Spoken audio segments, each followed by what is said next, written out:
जो लोग as a religion Christmas को मनाते हैं सिर्फ प्रोग्राम्स के लिए, सिर्फ सजावट के लिए, सिर्फ फेस्टिवल के लिए, उनके लिए ये कहावत ठीक बैठती है कि बेगानी शादी में अब्दुल्ला दीवाना। जो परमेश्वर आपके उद्धार के लिए वर्जिन बर्थ का प्लान बना सकता है, उस परमेश्वर ने आपके जीवन के लिए योजनाएं बना रखी हैं। प्रभु यीशु मसीह का जब जन्म हुआ तो उनकी माँ कुंवारी थी, हमने ऐसा सुना। तो क्या आप उसको उत्तर दे सकेंगे? आप उसको समझा पाएंगे कि ऐसा क्यों हुआ?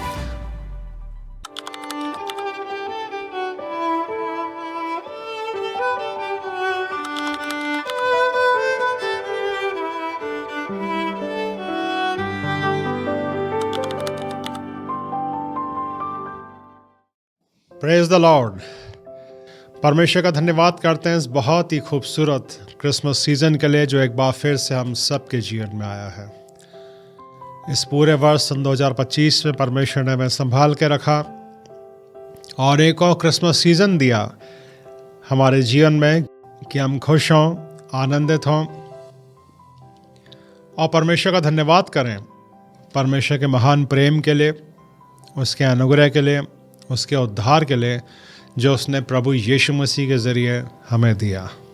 जो लोग एज ए रिलीजन क्रिसमस को मनाते हैं सिर्फ प्रोग्राम्स के लिए, सिर्फ सजावट के लिए, सिर्फ फेस्टिवल के लिए, उनके लिए ये कहावत ठीक बैठती है कि बेगानी शादी में अब्दुल्ला दीवाना। जब तक कि आपका व्यक्तिगत संबंध ना हो, आप सच्चे आनंद के साथ, सच्ची खुशी के साथ इस फेस्टिवल को नहीं मना पाएंगे। क्रिसमस के बहुत से मैसेजेस हैं मेरे प्रियो, जिनमें से एक के ऊपर जो सबसे महत्वपूर्ण है आज हम मनन करेंगे और वो है वर्जिन बर्थ। जी हाँ मेरे प्रियो, जब भी क्रिसमस आता है, क्रिसमस के मैसेजेस होते हैं, हम इस बात को परमेश्वर के वचन में से पढ़ते हैं कि खुदान प्रभु यीशु मसीह का वर्जिन बर्थ हुआ था। उनकी माँ कुंवारी थी जब उनका जन्म हुआ। ऐसा क्यों, वो आज हम परमेश्वर के वचन से समझेंगे। क्यों खुदान प्रभु यीशु मसीह का वर्जिन बर्थ इम्पॉर्टेंट था और हमारी स्पिरिचुअल लाइफ के लिए ये जानना समझना बड़ा ज़रूरी है। कभी कोई नॉन क्रिश्चियन आपसे पूछे कि खुदान प्रभु यीशु मसीह का जब जन्म हुआ तो उनकी माँ कुंवारी थी, हमने ऐसा सुना। तो क्या आप उसको उत्तर दे सकेंगे? आप उसको समझा पाएंगे कि ऐसा क्यों हुआ? वही आज हम परमेश्वर के वचन से सीखेंगे कि क्यों खुदान प्रभु यीशु मसीह का वर्जिन बर्थ हुआ। परमेश्वर के वचन में पुराने नियम में यशायाह नबी किताब उसके 7 अध्याय उसकी 14 आयत में हमें ये प्रोफेसी मिलती है। जब परमेश्वर ने अपने लोगों को ये प्रॉफिटिक वर्ड दिया था कि परमेश्वर स्वयं तुम्हारे को एक चिन्ह देगा, एक साइन देगा कि एक कुंवारी गर्भवती होगी और उसका नाम इमानुएल रखा जाएगा, यानी परमेश्वर हमारे साथ। इसके बाद जब हम नए नियम में आते हैं, एंजल्स के विजिटेशन के द्वारा मरियम को ये बताया गया, जिब्राइल ने बताया जब मरियम कुंवारी ही थी, परमेश्वर की योजना को जिब्राइल ने मरियम को बताया।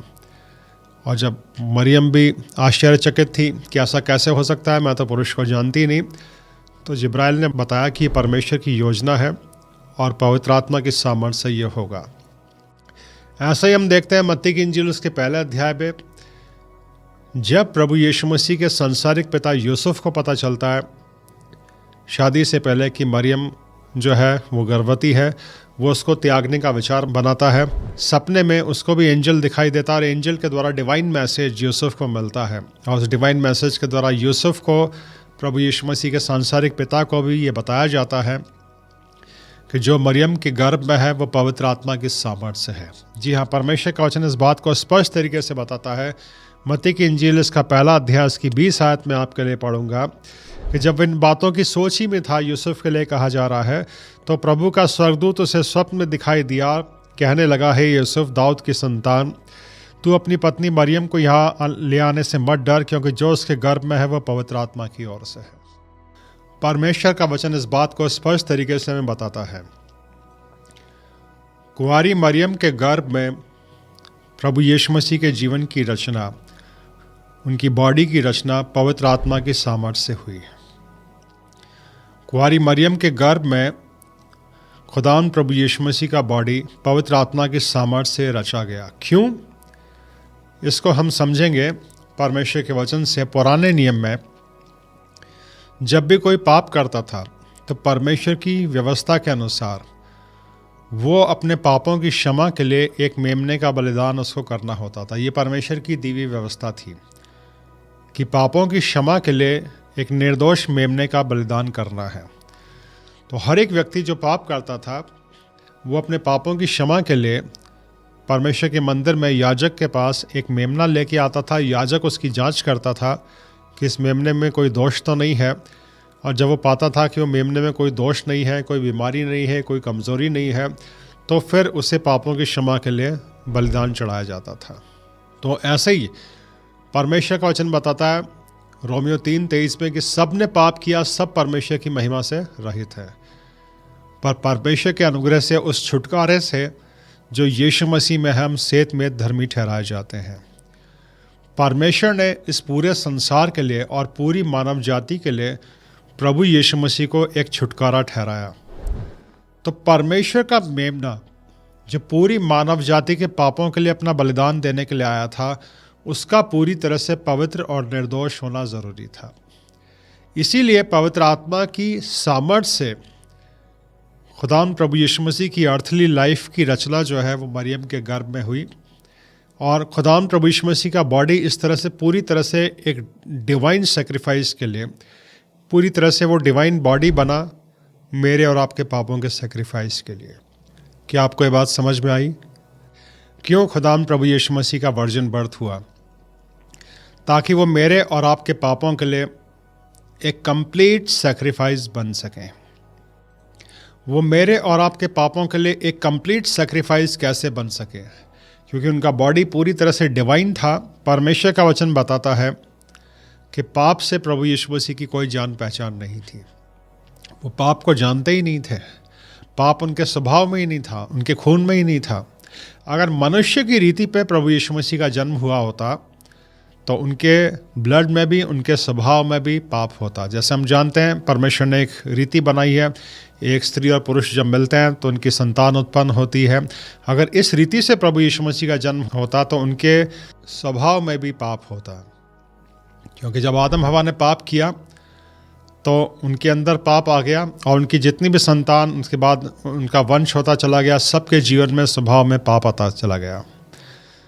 और आदम हवा से जब शैतान ने पाप कराया तो शैतान सोच रहा था कि अब ये इंसान दोबारा कभी भी परमेश्वर के पास नहीं आ सकता, क्योंकि परमेश्वर महापवित्र है। महापवित्र परमेश्वर कभी भी पापी इंसान को स्वीकार नहीं करेगा। लेकिन देखिए परमेश्वर के वचन में क्या लिखा है, यशायाह नबी किताब उसका 28 अध्याय उसकी 29 आयत में, कि परमेश्वर अद्भुत युक्ति करने वाला महाबुद्धिमान परमेश्वर है। परमेश्वर ने मेरे और आपके पापों के लिए बलिदान होने के लिए एक मेमने को तैयार किया, और उस मेमने को तैयार करने के लिए एक अद्भुत युक्ति करी। उस महाबुद्धिमान परमेश्वर ने वर्जिन बर्थ की योजना बनाई ताकि एक कंप्लीट सेक्रीफाइस मेरे और आपके पापों के लिए दिया जा सके। सोचिए मेरे प्रियो, परमेश्वर की बुद्धि को देखिए, परमेश्वर की योजना को देखिए, और उससे ऊपर परमेश्वर का प्रेम देखिए मेरे और आपके जीवन को।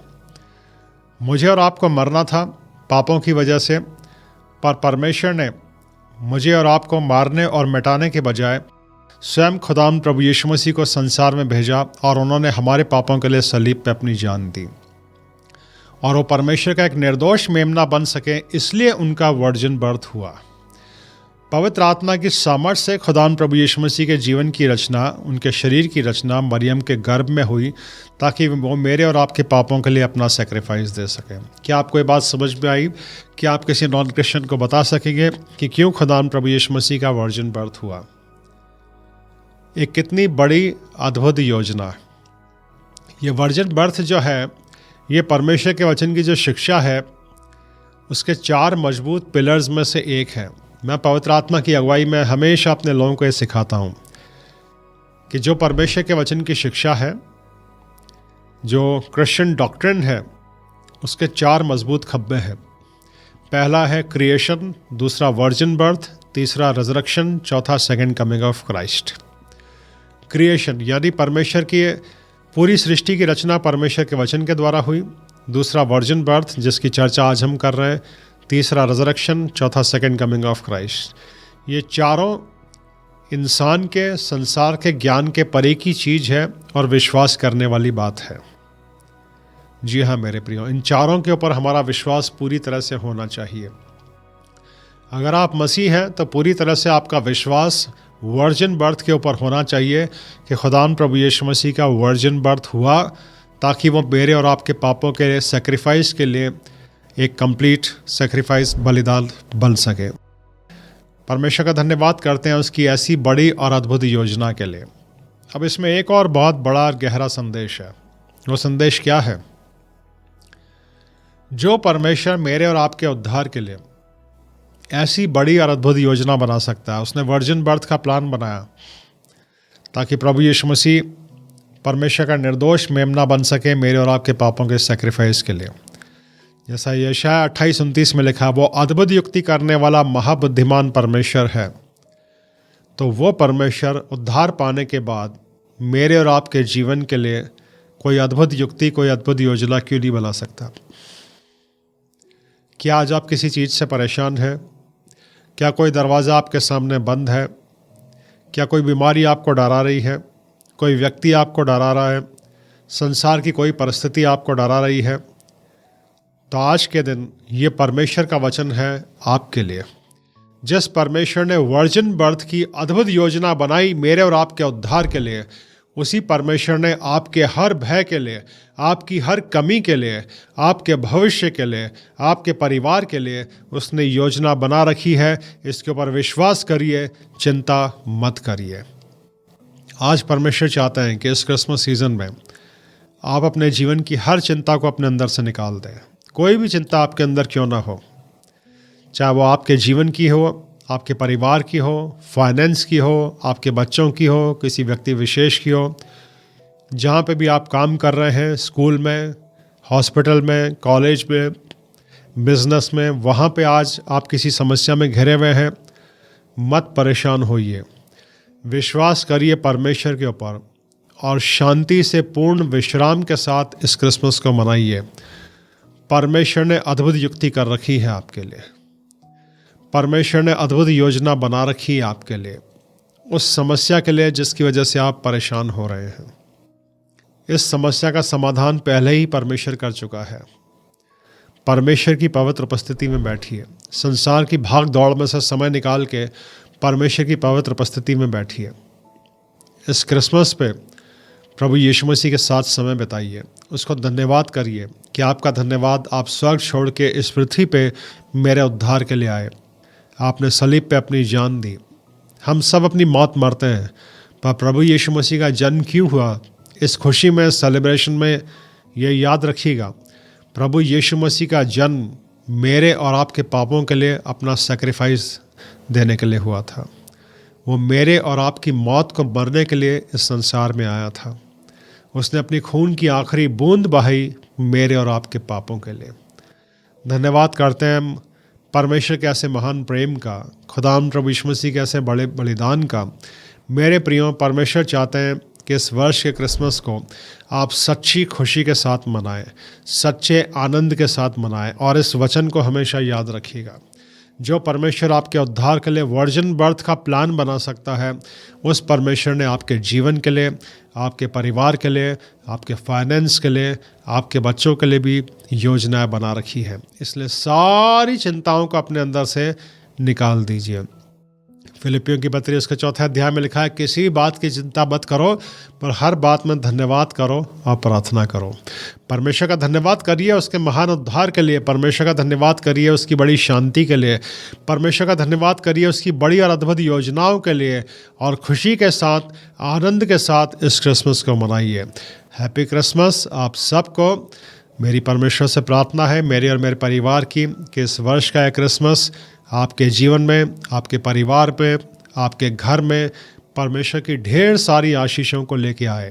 इस वर्ष का क्रिसमस और आने वाला नया साल आपके जीवन में परमेश्वर की ढेर सारी आशीषों, बरकतों को लेके आए। इस क्रिसमस को आप सच्ची खुशी के साथ मनाएं, सच्चे आनंद के साथ मनाएं। आपके ऊपर, आपके परिवार के ऊपर परमेश्वर की आशीष आज और हमेशा बनी रहे। God bless you.